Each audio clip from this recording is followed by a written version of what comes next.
All right, Armchair Engineer 85. We've got the 800R Etec up on the bench here. In the last video I showed you guys, I removed it. I didn't show all the details because it's pretty cut and dry to pull one of these out. There's only a few things you have to worry about.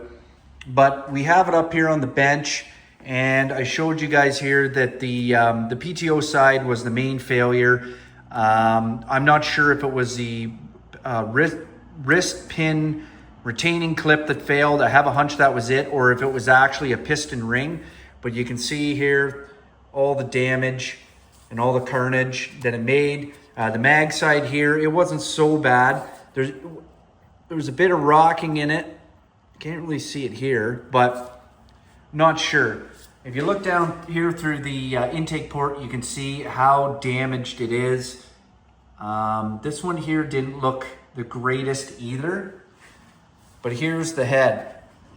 Obviously here, this is the PTO side, and you can see how destroyed it is. Something came loose and bounced around in there. You can see here the mag side, it's not so bad. It's nice and brown and all that. So obviously it was, burning, not too lean, not too rich, which is good. But this one here, it just got absolutely destroyed. So this head is no good. So we're going to tear this apart, and we're going to officially see what the heck went wrong, what's been damaged, and what's still salvageable. So I already went ahead here, and I took the, we got our rave valves here. This is just a little cap. You got two 10mm bolts. So I'm going to go ahead here, and I'm going to pull the power valves. You have one, I don't know if you can see it there, 2, 3, and 4, and those are T30s. I'm going to pull these out, and we're going to check the power valves and see what kind of condition they're in. And then we're going to go ahead and we're going to pull the jugs. Okay, so we got the power valves out. Already off the bat, I'm noticing this is the PTO side, the bad side. Let's see if I can focus there. There's a little chip where it's probably struck the piston. This side doesn't look too bad. Just focus there. Little oiled up, nothing crazy. This is part of annual maintenance. He's cleaning these, so not a big deal. See if I can flip it around here without losing these springs. And yeah, you can see a bit of oil there. It's pretty consistent though on both sides, so nothing too crazy. But all in all, that's okay. This power valve here will most likely, if it's going to be reused, have to be replaced. I'll show you the back side. They're nice and clean. Nothing to it. Okay, let's get this jug off here. Yeah, we'll go ahead and do that. Okay, I used a 13mm on an impact here, and I took out all 6 bolts. Came out relatively smooth, no drama. And now we've got a really good look at this. So I'll show you guys what I found. First off, I mentioned that it was one of two things. I thought maybe the piston ring failed. The piston ring is seized. There's no doubt about it. You can see here, this is the mag. The mag side's fine. This is obviously the failure side. So let's flip this back. And just due to heat, it's completely seized, but it did not break. There it is. You can see some blackening around the sides here of both pistons. Put in the comments if you have an idea of what that is, just on the sides, not on the intake and not on the exhaust sides here, just on the sides. Pretty funny, interesting. Anyways, so you can see here, I'll see, let it focus, try and get a good angle. So that snap ring is still there, okay? That snap ring is still there. This snap ring, if you can see it down there, is still there. This snap ring is missing. And where is it? Right there. Right on this side. And that's what failed. A little chunk of it there. So that is unfortunately what took out this engine. And these things can be, and you can see the damage there. Lots of damage here. Big chunks missing. Big scoring right here. Huge right there. And a big chunk out of the piston. And then came around here, lots of damage. Lots of damage. Less damage on this side. Now there's a big scrape there.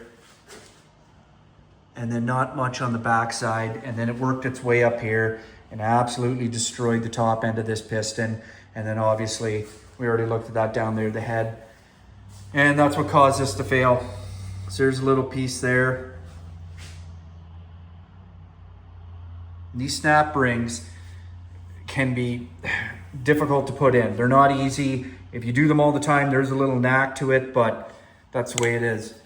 Up and down, I think the crank is fine. The rod bearings, there's no up and down play, which is the big thing. It still has a bit of a side-to-side play. I checked this one too. The mag side is completely independent of this side, but it has no up and down play and a nice little bit of side-to-side play, which it should. So I think this crank is going to be still good. I'll see if I can get into the bottom end here and have a quick look. I'd probably flush this out, but if you do pull this over, it does revolve nice. So from what I can see, the failure started, worked its way up into the top end, destroyed the piston, and we'll look at the cylinder next and see what kind of condition it's in. And the bottom end, in my opinion, as it looks right now, seems to have made it out okay. So we may have a good core bottom end, which is nice. Okay, we got our mono block here. And so PTO side, mag side. I'll see if I can get it in there and focus. You can see here all the scraping on the intake side, all the way up there. Yeah, major. Try and get my shadows out of the way. There we go. Major damage along that port.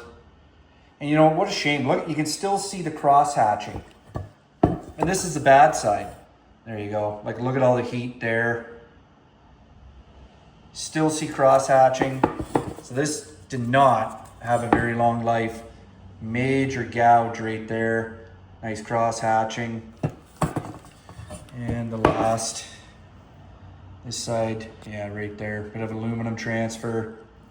So, shame. This was the side that, the mag side, lots of nice cross hatching.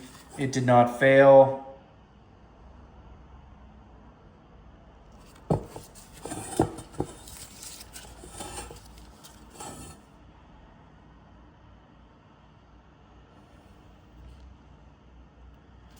Let's look at the bottom. Look at the bottom skirts.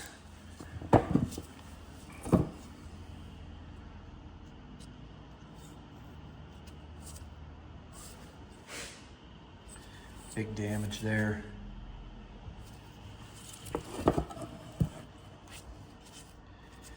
Yeah, huge damage.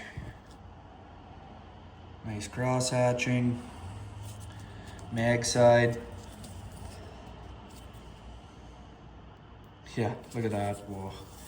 So anyways, unfortunately, a snap ring, wrist pin retaining ring, if you will, is what took this PTO side out. What a shame. Such a small thing. Just goes to show you, you can build an engine and there can be a tiny, like a 10-cent piece takes out a, multi-thousand dollar, $2,000-$3,000 engine can take it out. And that's just the way it is. Piston ring was completely seized. See if I can look down here. I don't know the mag side. I thought there was a bit of damage, it looked like, to it from when it was in the cylinders, but not. Pretty dark. Looked like it was running rich. And this side here damaged. Okay, we're gonna leave the video there. Now that we've got it tore down and we can just see, we identified exactly what it was that took this engine out. There it is right there. I might look into the bottom end later to see if it's still good. I think it is. I'll probably flush it out, see what comes out of it. Check the main bearings there. I did Isoflex grease those, both sides, so they should still be good. So we're gonna move on from there. Okay, in the next video, I'm gonna unveil to you what the next plan for this engine build is, what the next phase is, and what we're gonna do moving forward. We're gonna try something different. Okay, stay tuned.